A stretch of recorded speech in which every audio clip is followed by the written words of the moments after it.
Ininita ng mga mambabatas sa Kamara ang nabisto mga bulok at inaamag ng Nutriban na binili ng Department of Education para sa feeding program nila noong nakaraang taon. Pati mga biniling gatas, delayed ang delivery. Nasa frontline ng balitang yan, si Marian Enriquez. Sa pagdinig kahapon sa budget ng Department of Education sa Kamara, inusisa ang nabistong problema ng Commission on Audit sa mga gatas at Nutriban na pinamigay sa feeding program ng ahensya noong 2023. Base sa audit report, 5.69 billion pesos ang inilaang pondo sa programa noong nakaraang taon. Pero marami raw sa biniling pagkain ang nasayang. Yung mga bulok na Nutriban, may amag na Nutriban, o kaya naman may pest or insekto sa loob po ng mga Nutribans natin. Meron din pong kakulangan sa bilang ng gatas na na-deliver, mga questionableng manufacturing at expiration dates kasi po meron din pong late deliveries at unsanitary packaging at mga boxes po ng Nutribans.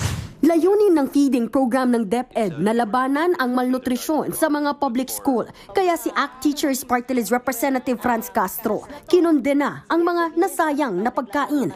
Hindi rin katanggap-tanggap na magde-deliver na expired pagkatapos ibabalik na lang. Imagine 10 in 17 regions. So malaki, no? Buns, tsaka milk. So kailangan maimbestigahan yan. Tinanong naman ng mga mambabatas ang DepEd kung magkano sa higit 5 bilyong pisong pondo noong 2023 ang nasayang. Pero ayon sa DepEd, kinoconsolidate pa raw nila ang mga report tungkol sa issue. Dinepensahan din nila ang late delivery ng mga gatas. Limitado raw kasi talaga ang supply kaya na-delay at kailangang utay-utayin ang delivery.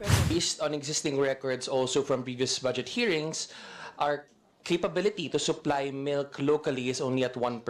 That's why for 2024 to 2025 school year, we're actually doing it in 3 batches in order to make way for the limited supply. Sa issue naman ng mga tinapay na napanis at may insekto, kinausap na raw nila ang mga supplier at inobligang palitan ang mga sirang Nutriban.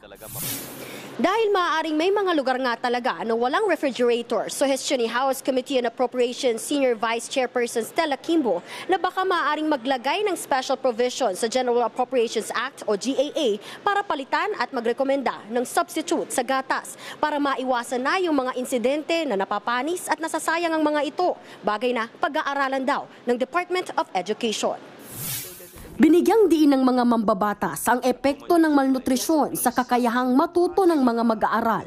Siyempre, pag gutom po ang mag-aaral, hindi po yan makakapag-concentrate at hindi po, kumbaga, lesser chances na matuto ang isang mag-aaral. Nangako naman si DepEd Secretary Sonny Angara na tutugunan ang problema. Pwedeng i-blacklist ho yung supplier na yon. Yun ay isa sa mga nakikita ko. At siguro maglagay ng damages provision din po sa kontrata para medyo matakot ang mga ito.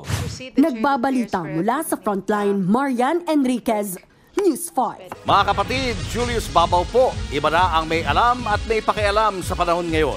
Para sa Frontline ng mga balita, mag-follow at mag-subscribe sa social media pages ng News 5.